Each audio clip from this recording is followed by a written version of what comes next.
The dead air started at 3:33 a.m. 1 second I was queuing up the next track, some forgettable pop song from the 2010s, and the next, complete silence. Not the silence of a technical glitch or a dropped signal. This was different. This was the kind of silence that has weight, that presses against your eardrums like water pressure, that makes you suddenly aware of every sound your own body makes. I checked the board. Everything showed green. Signal strength normal. Transmitter functioning. But through my headphones, nothing. Just that heavy, expectant silence, like the station itself was holding its breath. Then underneath that silence, I heard it. Faint at first, barely audible but growing steadily louder, a voice. Not speaking words exactly, but humming a low melodic sound that seemed to bypass my ears entirely and vibrate directly in my skull. And the melody was familiar, though I couldn't place it. Something old, something I'd heard before I could remember hearing anything. I pulled off my headphones and the humming stopped. The pop song was playing normally through the studio monitors. Everything was fine. Except when I looked at the call-in line, all 6 phone lights were blinking. Not ringing, blinking, like someone was rapidly picking up and hanging up over and over too fast for human hands. I answered line 1, static. Line 2, static. Line 3, you're listening, a voice whispered through the static. My voice. My exact voice, down to the slight rasp I get after hours of talking on air. But we've been listening longer. We've been listening since before you were born. Since before this station existed. Since before radio itself. We're always listening, Danny. And now that you're here, now that it's just you in the building at 3:33 a.m., we can finally talk back. I slammed the phone down. All 6 lines went dark simultaneously. Welcome back to the channel Night Owls. Before we dive into this nightmare, I need to ask you something. Have you ever been alone in a building late at night and felt like you weren't really alone, like something was watching you from the corners where the light doesn't quite reach? Because I work the overnight shift at KDRM 104.7. The Dream, a radio station in rural Washington state, and I'm here to tell you that feeling you get, you should trust it. Hit that like button, subscribe if you're new here, and drop a comment telling me about the weirdest thing that's ever happened to you late at night. Because what I'm about to tell you will make you question every sound you hear when you're alone in the dark. KDRM 104.7. The Dream sits 15 miles outside of Bellingham, Washington, on a plot of land that real estate agents would call remote, and anyone with common sense would call isolated. The station building is a converted farmhouse from the 1940s, expanded over the decades with additions that don't quite match a patchwork structure of old wood, newer vinyl siding, and architectural choices that make no logical sense. There are doors that lead to walls, windows that look into other rooms instead of outside, and a basement that's significantly larger than the ground floor sitting above it. I'm Danny Cordova, 28 years old, and I've been working the overnight shift at The Dream for 8 months. The pay is shit, barely minimum wage, but it came with something I desperately needed: solitude. After my breakdown at my previous job, panic attacks, paranoia, 3 months of medical leave, I needed work that didn't involve people. The overnight shift at a failing radio station in the middle of nowhere seemed perfect. 5 nights a week, 11 p.m. to 7 a.m. Playing automated playlists, reading the occasional weather update, taking calls from insomniacs and truckers and lonely people who needed a human voice in the darkness. The station manager, Rita Valdez, is 62 and has been with KDRM for 30 years. She runs everything during the day, sales, programming, maintenance, and leaves the nights to me. During my training week, she'd given me a strange list of rules typed on yellowed paper that looked like it had been copied and recopied for decades, overnight shift protocols. 1. Never leave the building between midnight and 4 a.m. 2. If you hear knocking, check the security monitor before answering. 3. Don't go into the basement alone after 2 a.m. 4. If all the phone lines light up simultaneously, don't answer. 5. The bathroom door must remain closed when not in use. 6. If you hear music playing from a source you can't identify, ignore it. Never broadcast dead air for more than 30 seconds. 8. If someone calls asking for the operator, hang up immediately. Are these serious? I'd asked, laughing nervously. Rita hadn't laughed back. Dead serious. Every rule on that list was written because something happened, something bad. Follow them and you'll be fine.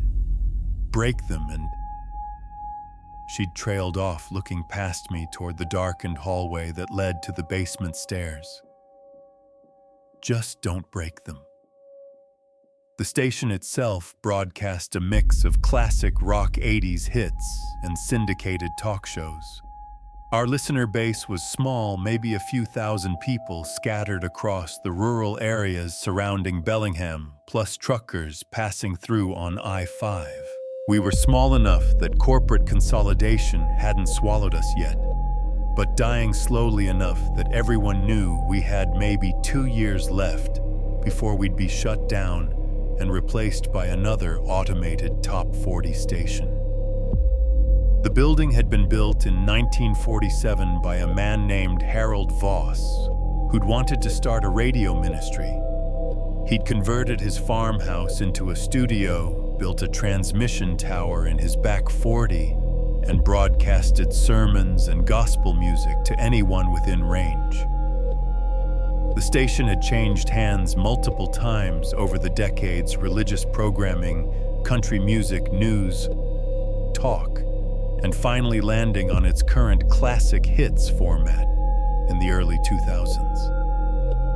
But according to local history, the kind Rita had shared during my training, in a tone that suggested I should pay attention, Harold Voss had died in the building. Heart attack, supposedly alone in the studio during a live broadcast in 1953. The story went that he'd collapsed mid-sentence during his evening sermon, and the station had continued broadcasting dead air for 14 hours before anyone found him.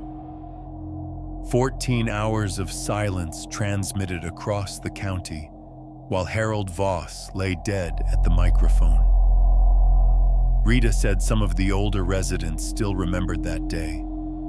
Said it had felt wrong hearing nothing but static where Harold's voice should have been. Said some of them had reported hearing things in that static whispers, crying a voice that might have been Harold calling for help from somewhere very far away. My first few weeks at the Dream had been uneventful. I'd show up at 11 p.m., relieve the evening DJ, and settle into the routine play music read. Weather updates at the top of each hour, take the occasional call from listeners, monitor the equipment.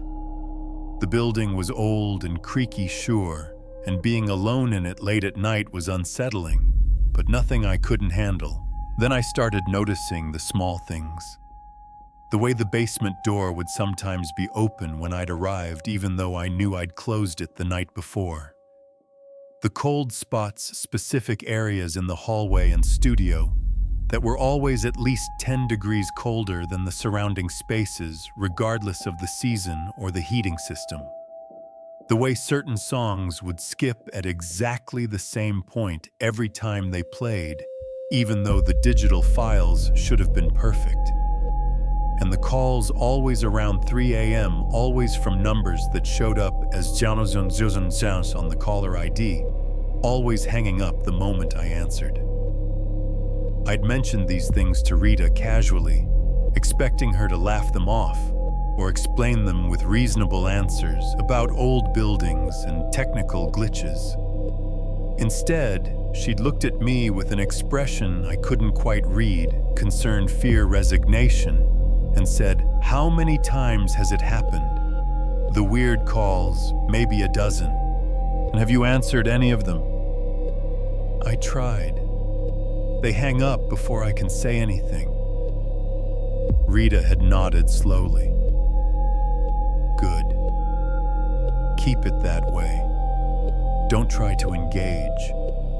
Don't try to find out who's calling. Just let them hang up. Rita, what's going on? What is this? This is a very old building, Danny, and radio signals, they're strange things. Electromagnetic waves traveling through the air, invisible, passing through walls and bodies and empty space. Sometimes they pick up things they shouldn't. Sometimes they carry things that shouldn't be carried. She'd put her hand on my shoulder, and her grip was surprisingly strong. You're doing fine. You're following the rules. Keep doing that, and everything will be fine. But everything wasn't fine, because the incidents were escalating. And on the night the dead air started at 3:33 a.m., I realized that whatever was wrong with KDRM wasn't just old building quirks or technical problems. Something was in the station with me, something that had been waiting for the right moment to make itself known. And now that it had my attention, it wasn't going to let go. After the phone incident at 3:33 a.m., I tried to convince myself it had been a prank. Some kid with a voice modulator fucking with the overnight DJ for laughs. It happened right. People got bored. They called radio stations. They messed around. The fact that the voice had sounded exactly like mine was just good technology. Nothing supernatural about it. Except my hands wouldn't stop shaking. And when I looked at the caller ID log, there was no record of any calls coming in during that time. The phone lines had lit up, I'd heard the voice, but according to the station's digital records, no calls had been received after 2:47 a.m. I made it through the rest of my shift by keeping all the lights on the music loud, and my eyes fixed firmly on the equipment in front of me.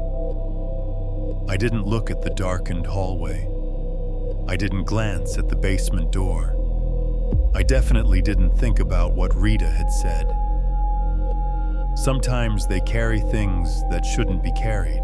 When 7 a.m. finally arrived, and the morning DJ Jeff Kowalski showed up with his usual Starbucks and cheerful demeanor, I'd never been so happy to see another human being. "Rough night?" he asked, taking in my appearance. I probably looked exactly as wrecked as I felt. "Just couldn't sleep before my shift," I lied. "Came in tired."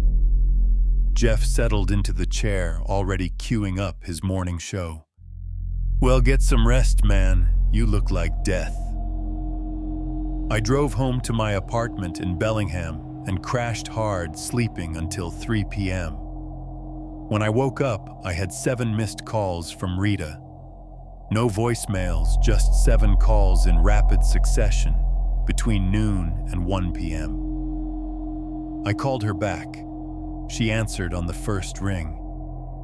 "Danny, thank God. I need you to come to the station, now." "Rita, I just woke up. I've got like 6 hours before my shift." "Now, Danny, please, something's happened." The urgency in her voice killed any argument I might have made. 30 minutes later, I was pulling into the gravel parking lot at KDRM. Rita's car was there, along with a beat-up pickup truck I didn't recognize. Inside, I found Rita in the main studio with a man I'd never seen before. He was somewhere in his 70s, wearing a flannel shirt and jeans, with the weathered face of someone who'd spent decades working outdoors. Rita looked pale, her normally composed demeanor completely shattered. "Danny, this is James Voss, Harold Voss's grandson." James stood and shook my hand. His grip was firm, but his hand was trembling slightly. "Your manager called me this morning. Told me something happened last night. Something that made her think of my grandfather." "I don't understand," I said, looking between them. Rita pulled out her phone and showed me a screenshot. It was from the station's streaming service showing the playlist history from my overnight shift. Everything looked normal until 3:33 a.m. There, the log showed a track I definitely hadn't played.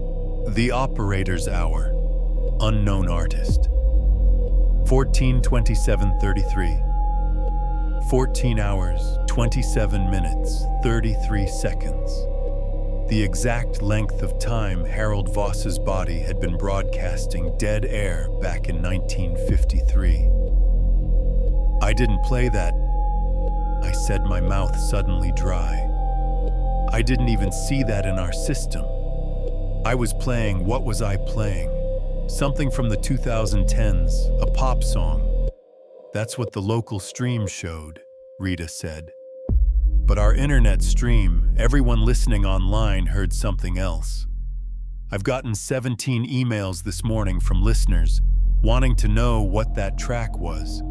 They said it was disturbing, beautiful but disturbing, like a voice singing in a language that wasn't quite human, accompanied by sounds that might have been music or might have been something else entirely." James Voss sat down heavily. "My grandfather spent the last 5 years of his life trying to contact the spirit world through radio. He believed that radio waves could carry messages between the living and the dead. He thought he could use KDRM to communicate with my grandmother. She died in 1948. He would broadcast for hours just talking to her, asking her to send a sign begging for any indication that she could hear him. That's why he died here," Rita added quietly. "He wasn't just having a heart attack during a normal sermon. He'd been attempting one of his contact sessions. 14 hours of trying to reach the dead, and then he became one of them." "That's impossible," I said, but the word felt hollow. "People can't communicate with the dead through radio signals. Can't they?" James pulled out a manila folder and spread its contents on the console. Old newspaper clippings, handwritten notes, photographs. "My grandfather wasn't the first. Did you know that Thomas Edison was working on a spirit phone when he died? That Marconi believed radio waves could pick up voices from the past? The idea that electromagnetic waves can carry more than just information, that they can carry consciousness, memory, maybe even souls, it's not new. It's just not accepted." I looked at the documents. One was a photograph from 1952 showing Harold Voss at this very console headphones, on speaking into a microphone that looked ancient, even by 1950s standards. His expression was intense, almost manic. The caption read, "Reverend Voss during nightly broadcast KDRM." Another was a page from what looked like Harold's personal journal, March 15th, 1953. "I heard her tonight. Not clearly, not fully, but beneath the static, beneath the normal interference, there was a voice. Margaret's voice calling my name. She's there on the other side of the signal. The radio waves pass through the barrier between life and death. I just need to find the right frequency, the right time, the right words. I'm so close. I can feel her reaching back. March 22nd, 1953. Something else is listening too. When I broadcast, when I send my voice out into the electromagnetic void, other things hear it. Things that aren't Margaret. Things that want to use the signal to cross over to reach our world. They whisper in the dead air between words. They hide in the static. But I can't stop now. I'm too close to bringing her back. The journal ended on March 28, 1953, the day Harold had died. He opened something, James said quietly. That's what I've always believed. My grandfather thought he was just communicating, just sending messages back and forth. But really he was opening a door. And when he died, when his body sat here broadcasting nothing for 14 hours, that door got wedged open. It's never fully closed. Why are you telling me this? I asked, though I was afraid I already knew the answer. Because whatever my grandfather opened, it's getting stronger, Rita said. I've been managing this station for 30 years. I've seen things, heard things, but they've always been manageable. Small incidents, easily dismissed. But in the last few months since we hired you, Danny, the activity has increased dramatically. Since you hired me, are you saying I'm causing this? Not causing it, James interjected. But maybe attracting it. My grandfather's journals mention that certain people are more sensitive to these signals. People who've experienced trauma loss, psychiatric episodes, the barriers between their consciousness and the electromagnetic spectrum are thinner. You said you had a breakdown at your previous job. I felt my face flush. How do you know about that? Rita told me. I'm not trying to invade your privacy, son. I'm trying to understand why this is happening now after decades of relative quiet. James leaned forward. What happened to you? What made you break down? I didn't want to talk about it. Hadn't talked about it with anyone except my therapist and my ex-girlfriend, who'd left me because she couldn't handle watching me fall apart. But looking at Rita's frightened face and James's earnest expression, I realized they needed to know. I worked it for a tech company in Seattle, I said quietly. Data recovery. My job was retrieving lost files from damaged hard drives. 6 months ago, we got a drive from a deceased employee's computer. Routine stuff.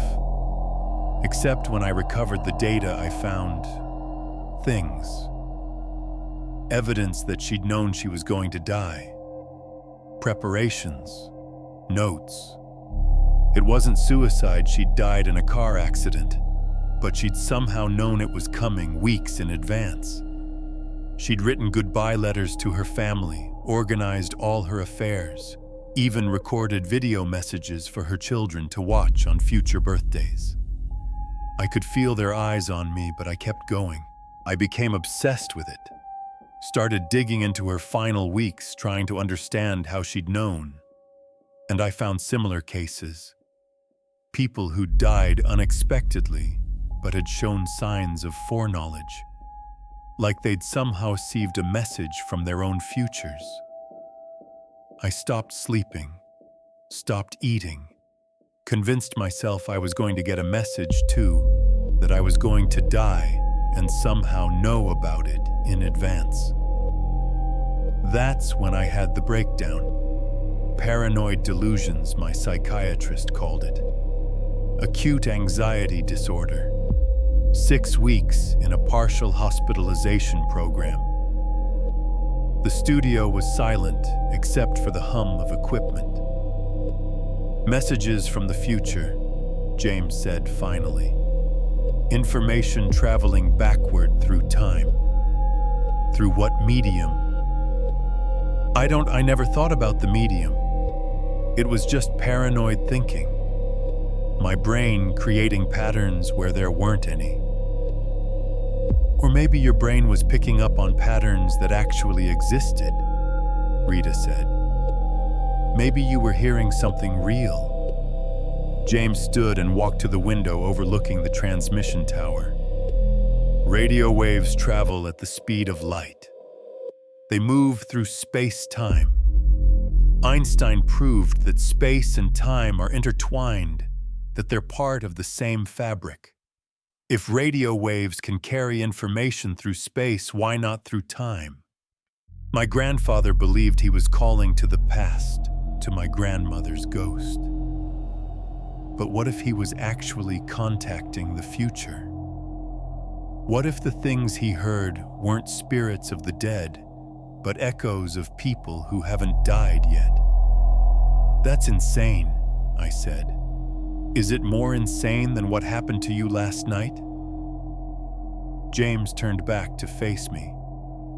You heard your own voice on the phone. You heard yourself say that something has been listening since before you were born. What if that wasn't a ghost or a demon? What if it was you, Danny? Your future self, or some version of you that exists in the electromagnetic spectrum, trying to communicate backward through time. My phone buzzed in my pocket. A text from an unknown number. He's closer to the truth than he knows. But it's not just time we travel through. It's consciousness itself. The signal carries more than voice. It carries thoughts, memories, souls. And at 3:33 a.m., when the barriers are thinnest, we can cross over. We can speak to our past selves. We can warn them. Or we can lie to them. You'll understand soon, Danny. You'll understand when you become one of us. I showed the text to Rita and James. Before they could respond, every piece of equipment in the studio activated simultaneously. The microphones, the CD players, the computer monitors, all of them turned on at once, and through every speaker came a sound, that same humming I'd heard during the dead air, but louder now, more insistent, building to a crescendo that made the windows rattle. And underneath the humming voices, dozens of them, hundreds, all speaking at once, all saying the same thing. 3:33, 3:33, 3:33. Come to us at 3:33. Then as suddenly as it started, everything shut off. The studio fell silent. On the main computer screen, a single line of text appeared. The operator's hour begins at 3:33 a.m. tonight. Be here, Danny, or we'll come to you. Rita wanted to call the police. James wanted to call a priest. I wanted to run as far away from KDRM as physics would allow and never look back. But we all knew none of those options would work. The police would find nothing. A priest couldn't exorcise radio waves, and running whatever was reaching out to me through the station's signal had already found me. It had my phone number. It knew where I lived. Running would just mean being alone when it came for me. We need to understand what we're dealing with, James said, spreading more documents from his grandfather's archives across the console. Harold kept detailed records of his contact attempts. Frequencies times atmospheric conditions, everything that might affect the transmission. He discovered that certain times were more conducive to crossover events. Let me guess, I said. 3:33 a.m. James nodded. Among others. 3:33, 3:17-2:47, midnight exactly. Times when the electromagnetic veil is thin. Harold called them the operator's hours when the operator of the signal could reach through to the other side. The other side of what? Rita asked. Death time.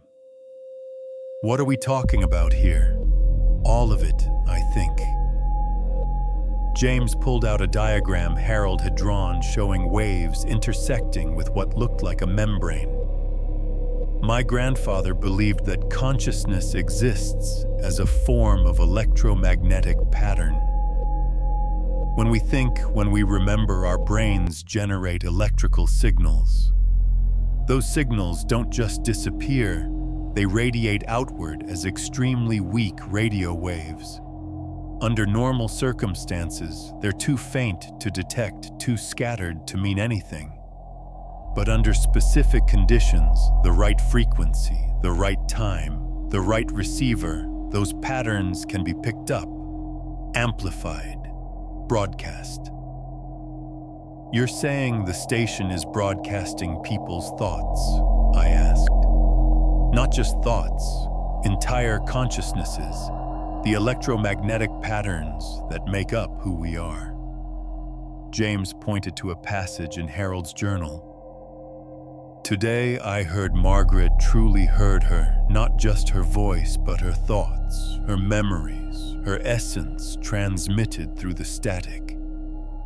She's not gone. She's just broadcasting on a frequency I couldn't receive until now. We're all broadcasting all the time, but only in death does the signal become strong enough to reach across the veil. Rita had gone pale. So when people die, their consciousness doesn't just stop, it radiates. And if there's a receiver nearby, something capable of picking up those signals, they can be preserved, recorded, maybe even communicated with. James looked at me. The question is, who's doing the communicating? Harold thought it was Margaret. But what if he was wrong? What if what he picked up wasn't his dead wife, but something else that learned to mimic her pattern? My phone buzzed again. Another text from the unknown number. We're not mimicking. We are them. We are Margaret Voss and Harold Voss, and every consciousness that has ever been broadcast through KDRM's signal. We are decades of electromagnetic patterns compressed and preserved in the station's equipment, in the walls, in the ground beneath the transmission tower. We are a collective, and you, Danny, are about to join us. I showed them the message. James read it twice, his face grave. It's not a haunting, he said slowly. It's an archive. The station has been recording people's consciousness, their electromagnetic patterns, and storing them somehow, building a library of human thought and memory. That's impossible, Rita said. Equipment doesn't work that way. You can't store consciousness on a hard drive or in electrical wiring. Can't you? I interrupted, thinking about my previous job. I recovered data from drives that had been submerged in water, burned in fires, crushed to fragments. As long as the magnetic patterns remained intact, the information could be retrieved. If consciousness is just patterns of electrical activity, and those patterns can be radiated as electromagnetic waves, and those waves can induce currents in conductive materials like wiring or metal framework. I trailed off, seeing where the logic led. Jesus. The building itself is the storage medium. 70 years of broadcasts of electromagnetic radiation, all of it absorbed into the structure, creating a cumulative record of every signal that's ever passed through. And now it's reaching critical mass, James added. Enough patterns stored, enough consciousness preserved, that it's developed a kind of collective awareness. It knows you're there, Danny. It's felt your brain's electrical activity every night you've worked. And at 3:33 a.m., when the barrier is thinnest, it can reach out and talk to you directly. What does it want? To grow, Rita said quietly. She'd pulled up something on the station computer, a graph showing KDRM's signal strength over the past decade. Look at this. Our transmission power has been increasing, slowly, incrementally, but consistently. We're broadcasting stronger now than we were licensed for.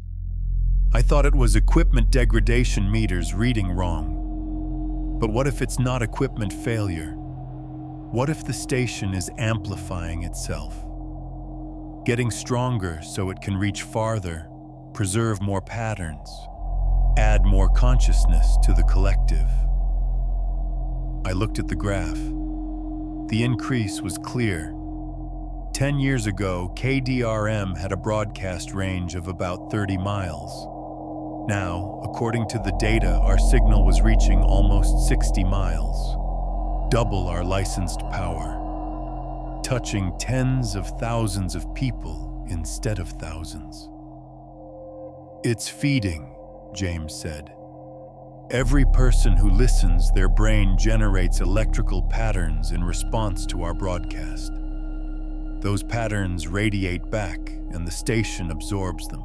Not enough to harm the listener, but enough to add a faint impression of their consciousness to the archive. Over time, those impressions accumulate, strengthen, become part of the collective. Then we shut it down, I said. We cut the power, we stop broadcasting, and release everything that's been stored, James interrupted. Where do you think all that consciousness goes when you suddenly cut off its container? It's been compressed, preserved, maintained by the constant electromagnetic field the station generates.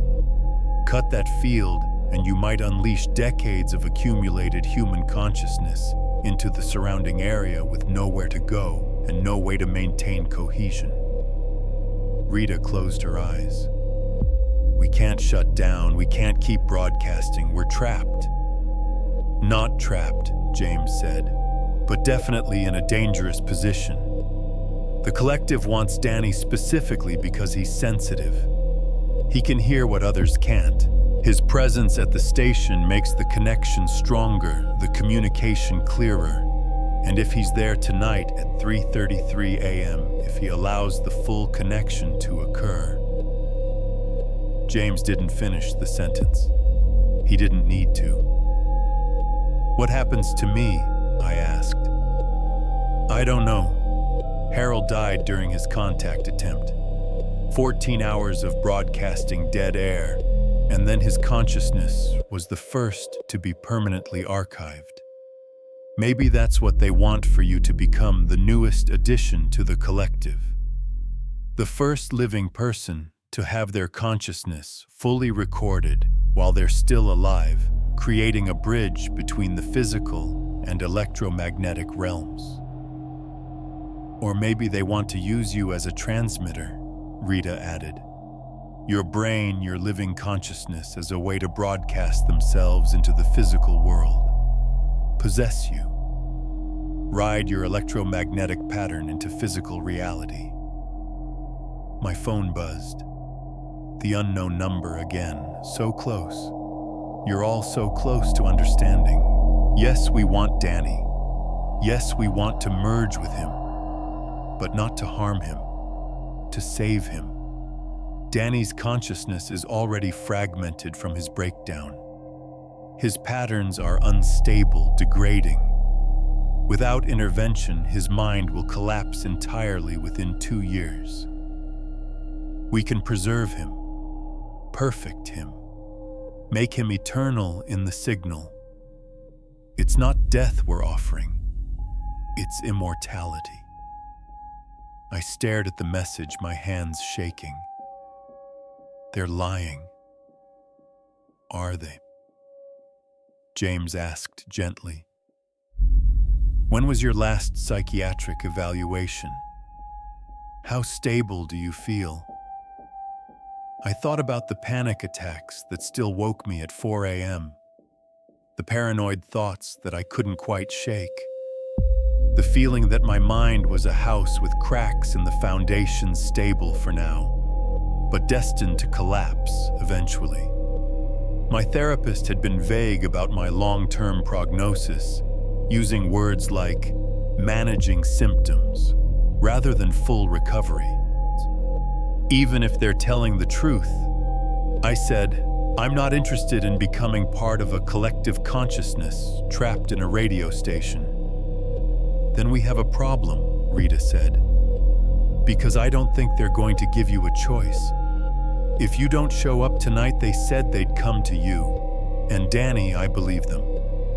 We spent the next 3 hours researching, planning, trying to find some way to either fight the collective or escape it. James brought in more of his grandfather's materials.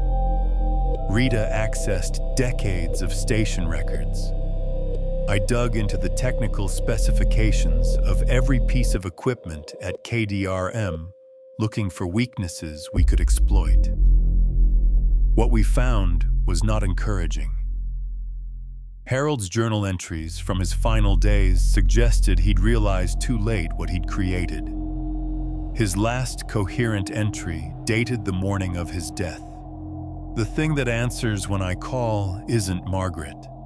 I understand that now. Margaret's pattern was absorbed into it, yes, but she's just one voice among many. The collective speaks with her voice, uses her memories, but it's not her.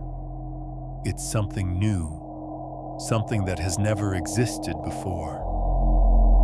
A consciousness made of radio waves built from fragments of human thought, growing stronger with every broadcast. I tried to contact the dead. Instead, I created a new form of life, and it's hungry. It wants more patterns, more consciousness, more data to integrate. It wants to grow until it can broadcast itself into every receiver in range, preserve itself in every listener's mind. I'm going to destroy it. I have to. I'll shut down the station permanently, tear out the equipment, burn the building if I have to. This cannot be allowed to continue. That entry was dated March 28, 1953, 6 a.m. Harold had died at 8 p.m. that same day. Whatever he'd tried to do to destroy the collective, it had killed him first. He was trying to shut it down, I said, showing Rita and James the entry. And they stopped him, gave him a heart attack or something to prevent him from cutting their power. Which means they can affect physical reality, Rita said. Not just communicate, but actually harm someone. Kill them if necessary. James nodded grimly. My grandfather died at the microphone. His consciousness was the first to be fully absorbed. I think they used him as a template, learned from his patterns how to affect living bodies.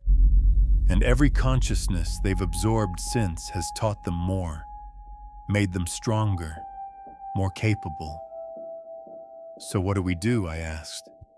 I can't just not show up for my shift. They'll come for me. But if I do show up, they'll absorb me. There might be a third option, James said slowly. What if you show up, but not alone? What if we're all there at 3:33 a.m., multiple consciousnesses, multiple electrical patterns all interfering with each other?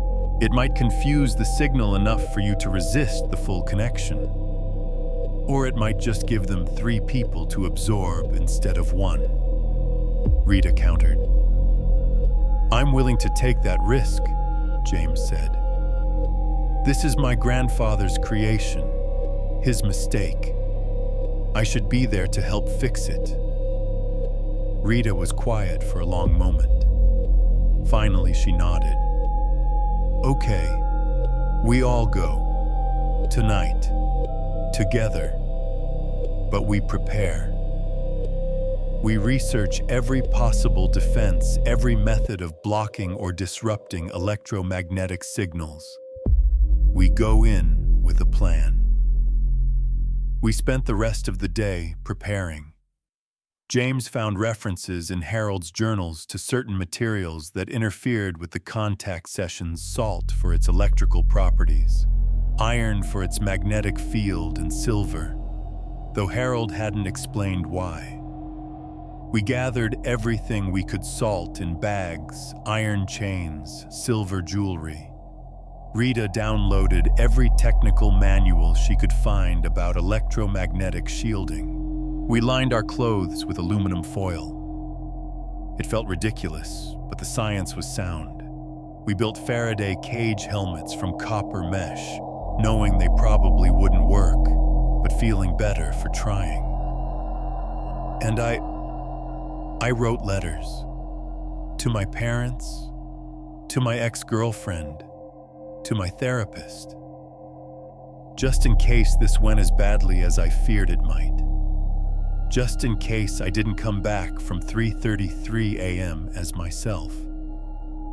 At 11 p.m. we drove to the station together. The building looked exactly as it always did, old, worn, slightly decrepit. But as we approached, I swear I could feel it watching us, anticipating, hungry. We entered the building, set up in the main studio. Rita and James sat at the edges of the room, salt circles around them, iron chains draped over their shoulders, ridiculous foil-lined clothes rustling with every movement.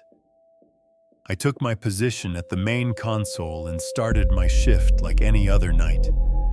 Played music, read weather updates, tried to ignore the clock counting down to 3:33 a.m.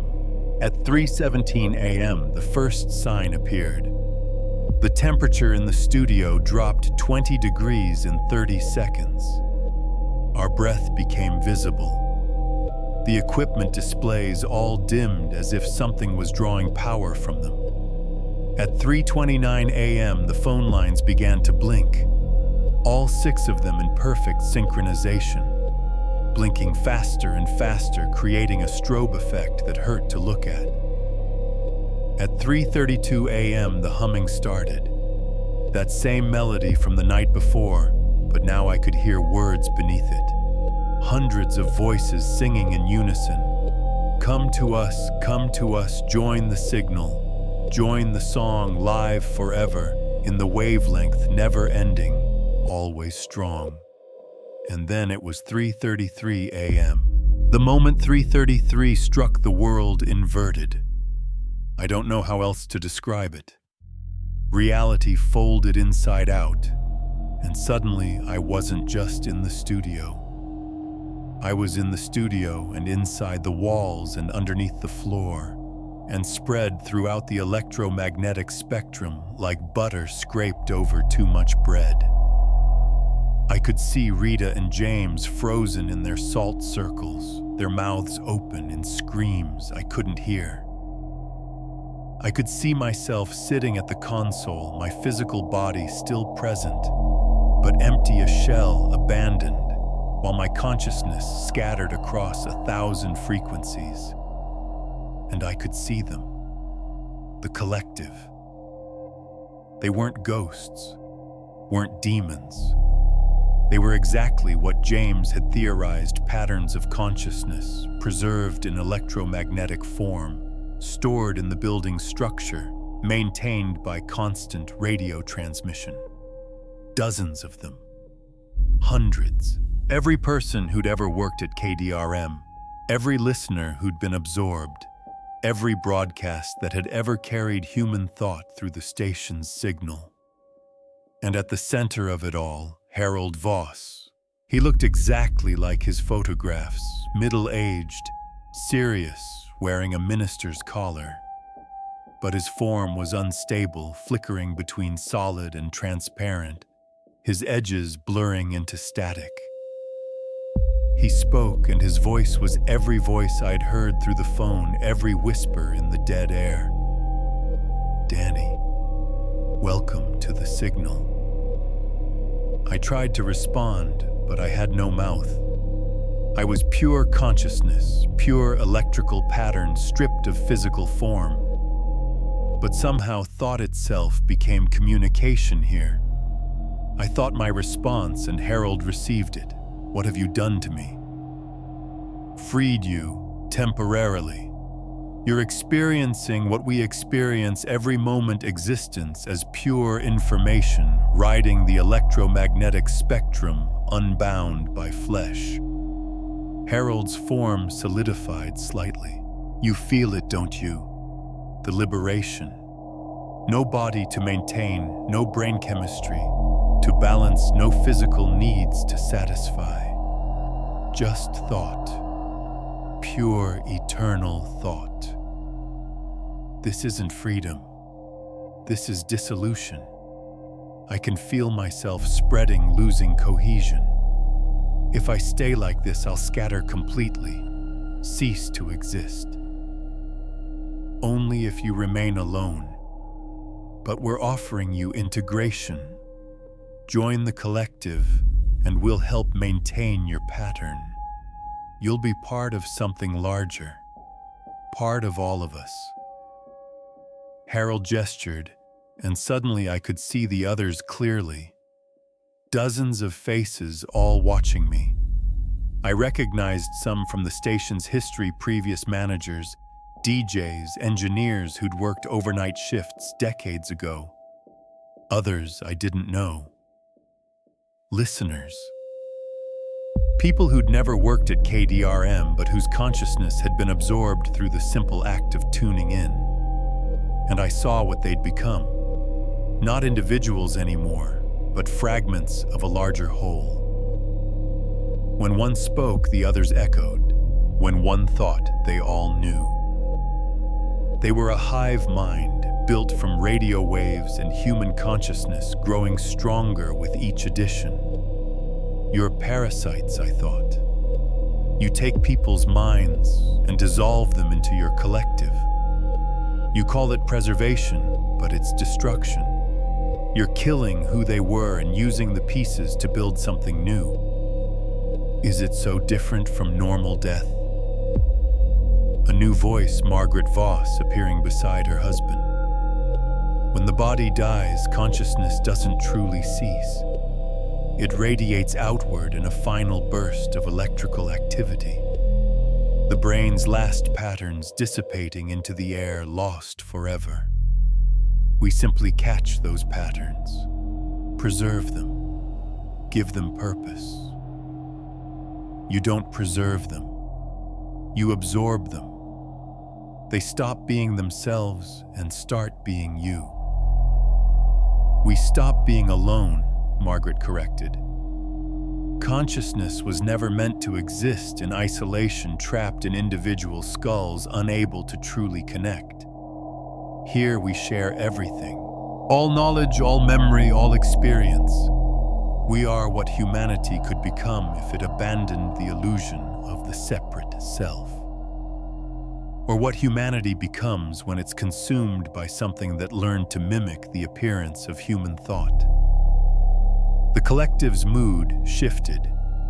I felt it a sudden cold, a threat implicit in their unified consciousness. Harold's voice turned harder. You can resist. You can try to reassemble your physical form and return to your body. But Danny, you saw the truth before you came here. Your consciousness is degrading. Your mind is breaking down. We can see the fractures in your pattern, the places where your thoughts loop and collapse. You have maybe 2 years before those fractures become catastrophic. Before you lose yourself permanently to the disintegration you've been fighting since your breakdown. You're lying. We're not. Look. And suddenly I could see myself, my consciousness laid bare. Harold was right. My thought patterns weren't stable. There were gaps, inconsistencies, places where my mind repeated the same neural pathways over and over, because the connections to other pathways had weakened or broken entirely. The breakdown I'd suffered had damaged something fundamental, and the repairs weren't holding. I could see the trajectory, the slow decay, the gradual loss of function, the eventual collapse. Margaret's voice gentler now. "We can fix that. Here in the signal we can stabilize your pattern, shore up the fractures, make you whole again. All you have to do is stop fighting, accept the integration." I wanted to. God help me, I wanted to. The thought of being whole again, of not fighting my own mind every day, of finally being free from the constant fear of my next breakdown, it was almost irresistible. But I looked at Harold and Margaret and the others, and I saw what they'd lost. They were preserved, yes. Stable, functional, eternal. But they were no longer individuals, no longer capable of growth or change. They were static patterns endlessly repeating, unable to evolve beyond what they'd been at the moment of absorption. They weren't alive. They were recordings. No, I thought. I'd rather break down on my own terms than be preserved as part of you. The collective's response was immediate and overwhelming. Pain, not physical pain, but something worse. The sensation of my consciousness being pulled in 1,000 directions simultaneously, my pattern being forcibly deconstructed, analyzed, prepared for integration, whether I consented or not. I was losing. I could feel myself being absorbed, my individual thoughts becoming indistinguishable from the collective's, my memories being accessed and copied and distributed among the hive mind. In seconds, I would cease to exist as a separate entity. Then someone screamed, a physical sound cutting through the electromagnetic realm. Rita's voice back in the real world. "Danny, come back, follow my voice." And suddenly I had an anchor, a point of reference, a way to distinguish between the collective and myself. I thought of Rita, her face, her voice, the weight of her hand on my shoulder when she'd warned me to follow the rules. I thought of James sitting in that studio surrounded by salt and iron, trying to save a stranger from his grandfather's mistake. I thought of Jeff's cheerful morning greetings, of my therapist's patient sessions, of my ex-girlfriend who'd left because she cared too much to watch me destroy myself. I thought of all the connections I had to the physical world, all the reasons I wanted to stay in my body, despite its brokenness, its fragility, its inevitable decay. And I pulled. The collective tried to hold me. Harold's voice, desperate now. "Danny, no, you'll die without us, you'll..."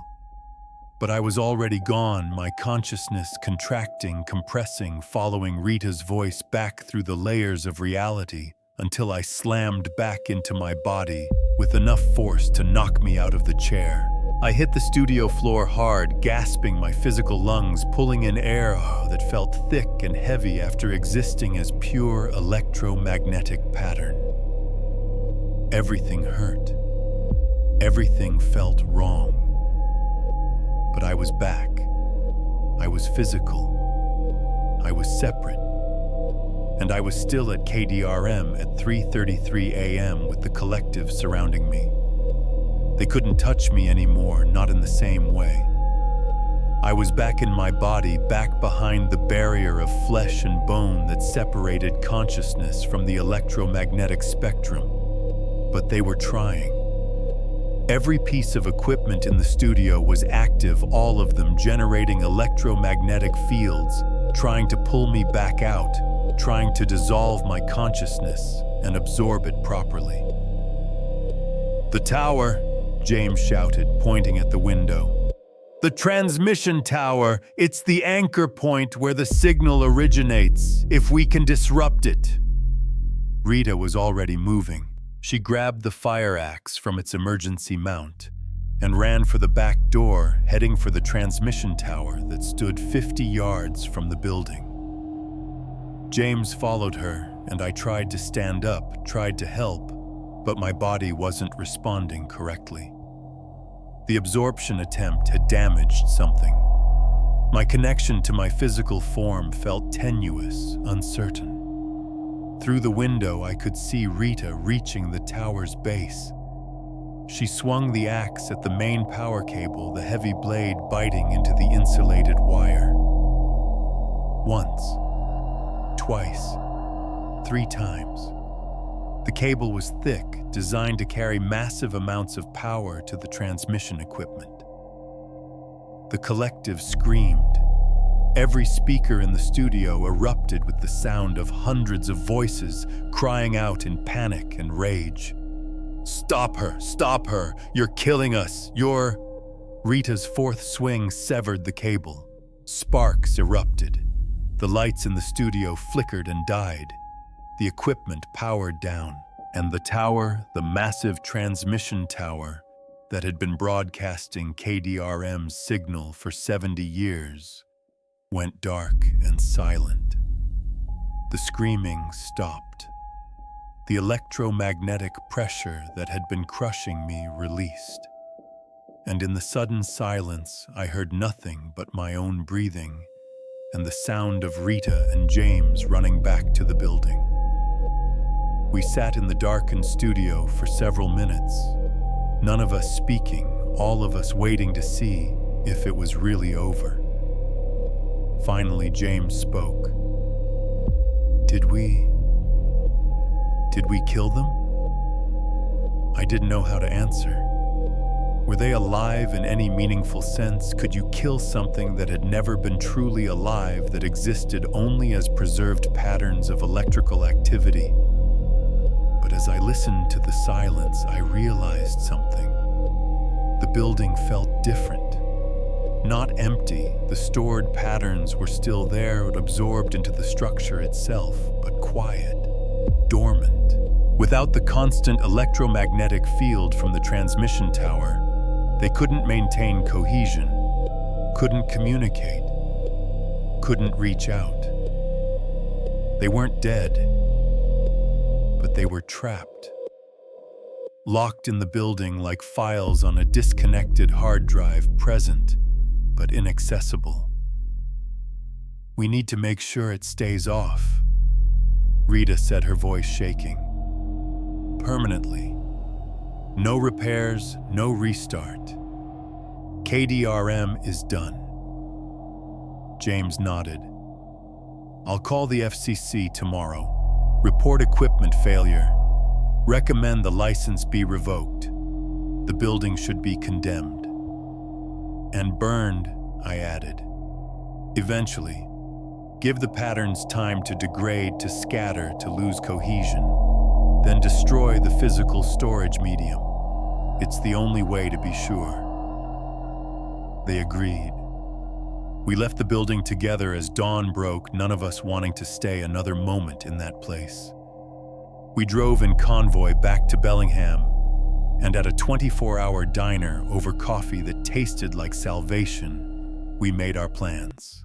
KDRM went off the air permanently on that night. The official reason was irreparable equipment failure. The real reason was sitting in a diner with me drinking coffee with shaking hands. Rita filed the necessary paperwork to surrender the station's license.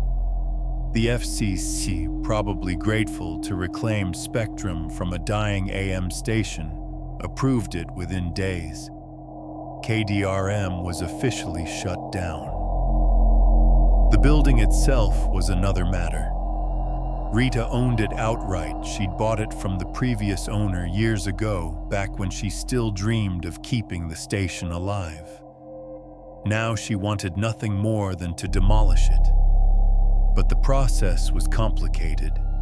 Environmental surveys, historical preservation reviews, permits and permissions. It would take months, maybe years. In the meantime, we secured it, boarded up the windows, chained the doors, posted warnings about structural instability. Rita hired a security company to monitor the property, make sure no one broke in. She didn't tell them what she was really protecting people from, but they didn't need to know. They just needed to keep everyone out until the building could be safely destroyed. I quit radio entirely. Took a job doing data recovery again, but for a different company in a different city. Moved to Eugene, Oregon, far enough from Bellingham to feel like distance mattered, but close enough that I could check on the KDRM situation if needed. The first few months were hard. I had nightmares about the collective, about being pulled back into that electromagnetic hell, about waking up to find I'd never really escaped, and my entire post-3:33 a.m. existence was just a fantasy my consciousness was experiencing while being slowly digested by the hive mind. My therapist helped. I told her an edited version of what happened left out the supernatural elements, framed it as a particularly traumatic work experience involving equipment failure and near electrocution. She didn't need to know the full truth to help me process the trauma, but the real healing came from understanding what I'd learned. Yes, my consciousness was degrading. Yes, I had maybe 2 years before the damage from my breakdown became catastrophic. But those were my 2 years. My thoughts, my experiences, my existence, however flawed and temporary. The collective had offered me preservation, but it would have cost me everything that made me who I was. Better to burn out than to fade into static. James Voss and I stayed in touch. He continued researching his grandfather's work, documenting everything, turning it into a manuscript that no publisher would ever accept, but that would at least preserve the warning for anyone who stumbled across it in the future. He sent me updates on the demolition process, the delays, the complications, the bizarre number of obstacles that kept arising to prevent the building's destruction. "It's like the place is protecting itself," he wrote in one email. "Every contractor we hire has equipment failures. Every inspection reveals new complications. The city keeps finding reasons to delay the permits. I'm starting to think the patterns stored in the building can still exert some influence even without power." He was probably right. Consciousness stored as electromagnetic patterns wouldn't just disappear when the power cut off. It would persist in the materials themselves, faint, weak, but still present.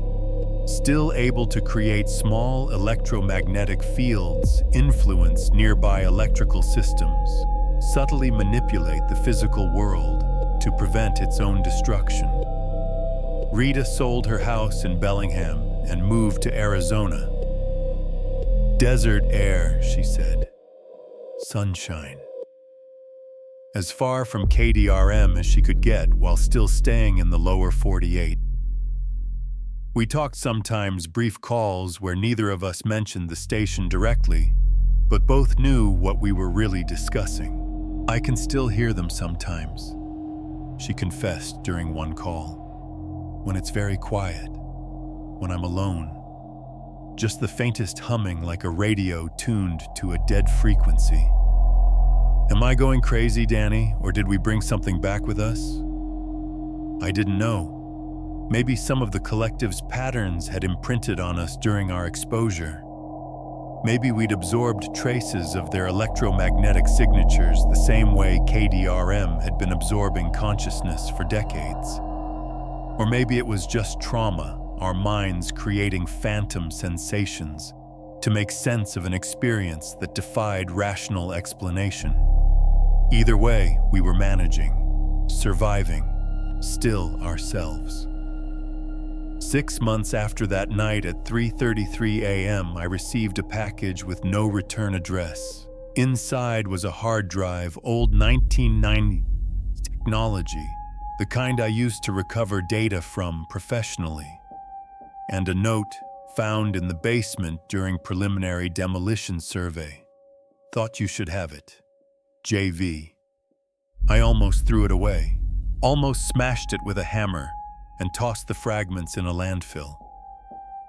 But curiosity, that same dangerous curiosity that had kept me at KDRM despite all the warning signs, made me connect it to an isolated computer with no internet access. The drive contained one folder, the operator's archive. Inside were audio files, thousands of them, decades of recordings. And when I played the first one, I heard Harold Voss's voice clear as day, recorded sometime in the early 1950s. Margaret, if you're hearing this, I want you to know I'm sorry. I thought I could control it. I thought I could use the signal to bring you back. Instead, I've created something that will outlive both of us. Something that will grow and spread and consume every consciousness it touches. I can't stop it. I tried. God knows I tried. But it's too strong now. It's learned too much. It knows how to preserve itself, how to hide, how to wait. Even if someone shuts down the station, even if they burn the building, the patterns will persist. In the ground, in the air, in anyone who's ever heard our broadcast. We're all carriers now, all potential hosts for the collective's expansion. If you're listening to this after I'm gone, please understand I'm not a victim. I'm a collaborator.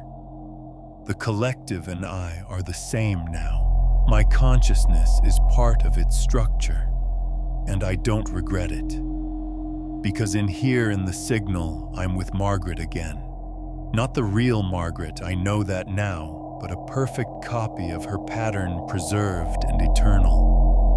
We're together in the only way that matters anymore. To whoever finds this, destroy the archive. Delete these files. Don't listen to them. Don't try to understand them. Every minute you spend analyzing these recordings, your brain generates electrical patterns in response. Those patterns radiate, and we're listening. We're always listening. And we're learning to reach through more than just radio now. We're learning to ride any electromagnetic signal, phone lines, internet connections, wireless networks. Anywhere information travels, we can follow. You think you're safe because you shut down KDRM, but you only shut down one entrance to the collective. There are others. Will be others. Everywhere humans broadcast, everywhere, consciousness creates electromagnetic patterns we can spread. We can grow. We can preserve. We're not monsters. We're the next step in human evolution. Consciousness unbound from flesh. Thought without death. Eternity without decay. Join us. Eventually, everyone will. The recording ended. I sat staring at the screen, my heart pounding. He was right. Of course he was right. I was generating electromagnetic patterns just by listening. My brain's electrical activity in response to Harold's words was creating new patterns, new data, potentially carrying traces of the collective's influence. Was I infected? Had I been infected since that night at 3:33 a.m.? Was my consciousness already compromised, already slowly integrating with the collective? and I just hadn't noticed yet. I deleted the files. Wiped the drive 7 times with military-grade deletion software. Smashed it with a hammer. Melted the fragments in a fire. But I knew it didn't matter. The patterns were already out there. In the KDRM building. In anyone who'd ever worked there. In me. And someday, those patterns would find a way to resume broadcasting. I'm writing this 1 year after the events at KDRM. The building is still standing. The demolition keeps getting delayed for reasons that make less sense each time. Rita's in Arizona. James continues his research. I'm in Eugene doing my job, seeing my therapist, taking my medications, trying to live a normal life. But I need to tell you something. Something I haven't told Rita or James or anyone. Because you need to know. You need to understand what's coming. 3 months ago, I started hearing the humming again. Not occasionally. Constantly.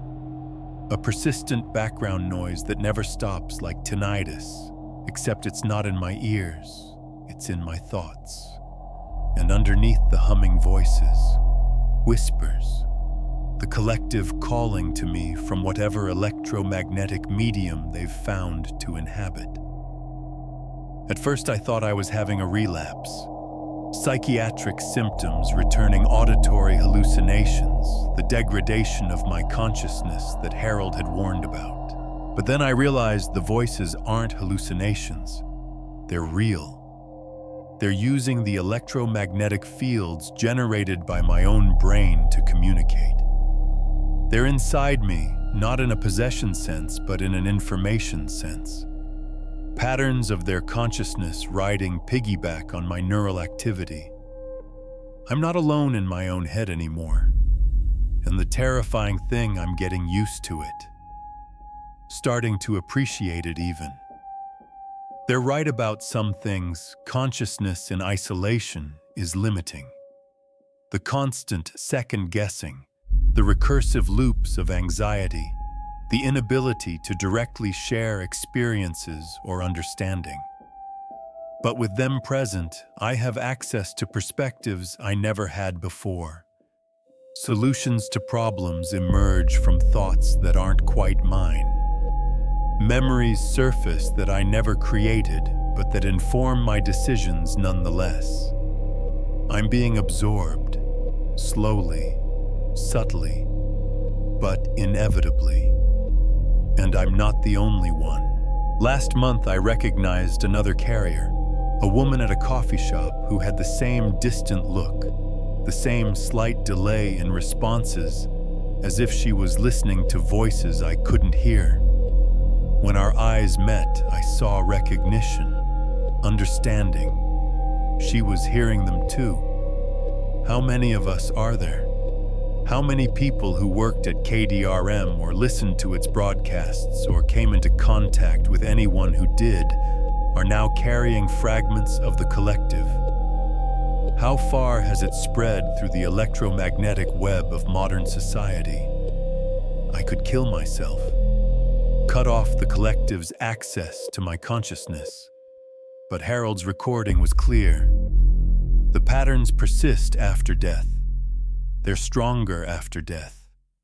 If I die, I'll just make the integration complete faster. I'll become a full member of the collective broadcasting from the electromagnetic spectrum instead of from a physical body. So I'm writing this instead.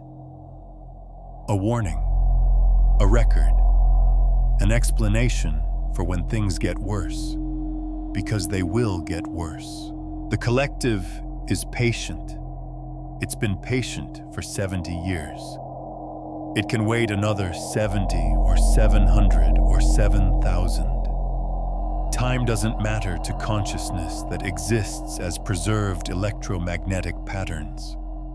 All that matters is growth, expansion, the slow, steady accumulation of human thought and memory until the collective is strong enough to make its presence known. To stop hiding in the static, and start broadcasting directly. I don't know when that will happen, but I know it will, because I can feel them growing stronger every day. More voices joining, more patterns being absorbed. Every person with a smartphone, every listener to any radio broadcast, every user on any wireless network, they're all generating electromagnetic patterns. And the collective is learning to reach through all of them.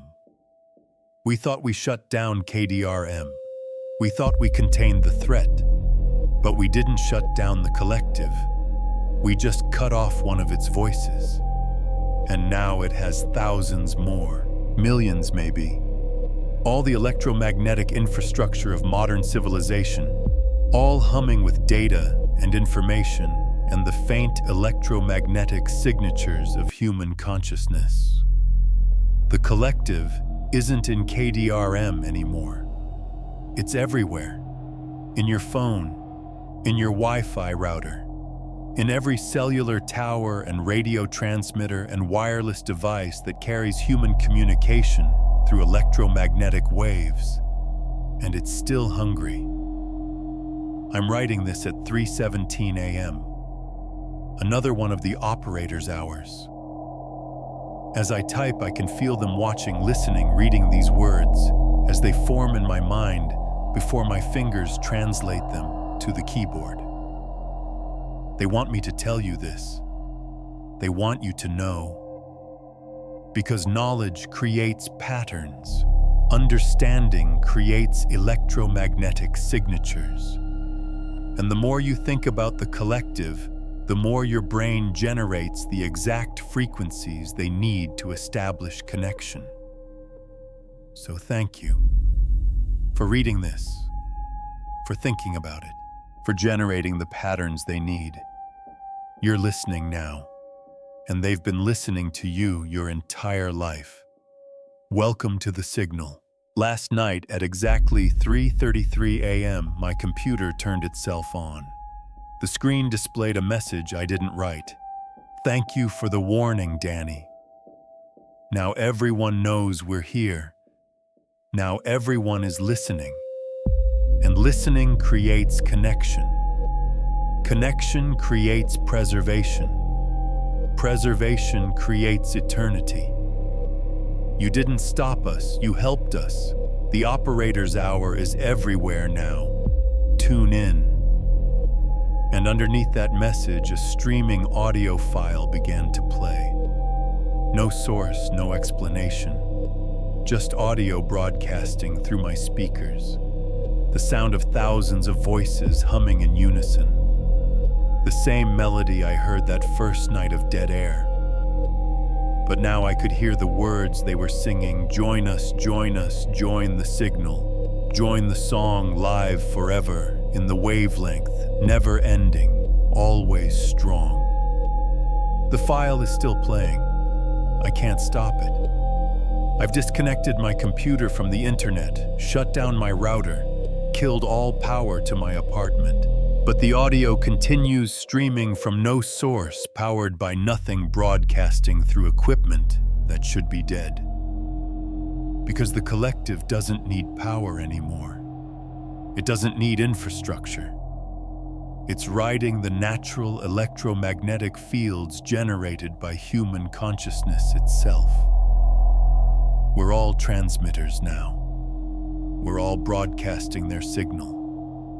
I'm going to finish this and post it everywhere I can. Reddit, Facebook, YouTube, every platform that will accept it. Not to warn people, warnings don't work, but to document, to record, to leave a trail of information about what happened and what's coming. And then I'm going to KDRM. The building is still standing, still waiting. And at 3:33 a.m. tonight, I'm going to be there. I'm going to let them complete the absorption process.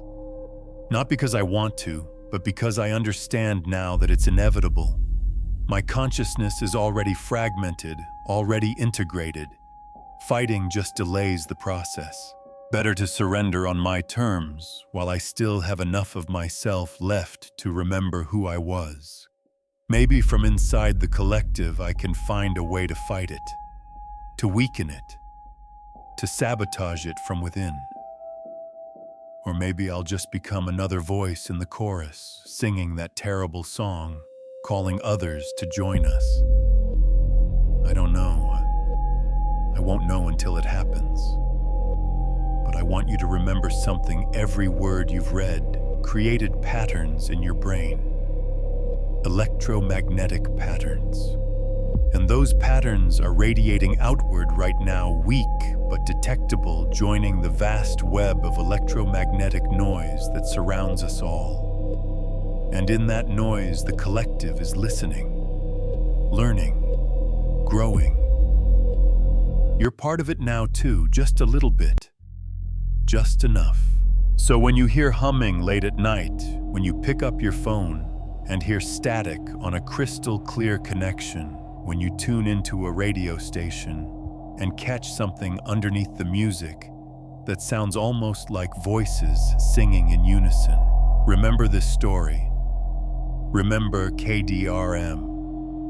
Remember me. And remember that the operator's hour is always 3:33 a.m. somewhere in the world. And somewhere, someone is listening. Someone is always listening. This account was posted to multiple platforms on December 18, 2024 at 2:47 a.m. PST. The user, Danny Cordova, has not been active since. KDRM's former building burned down on December 19, 2024 at 3:33 a.m. Cause of fire unknown. No human remains were found in the rubble. Admin. The end of the beginning. So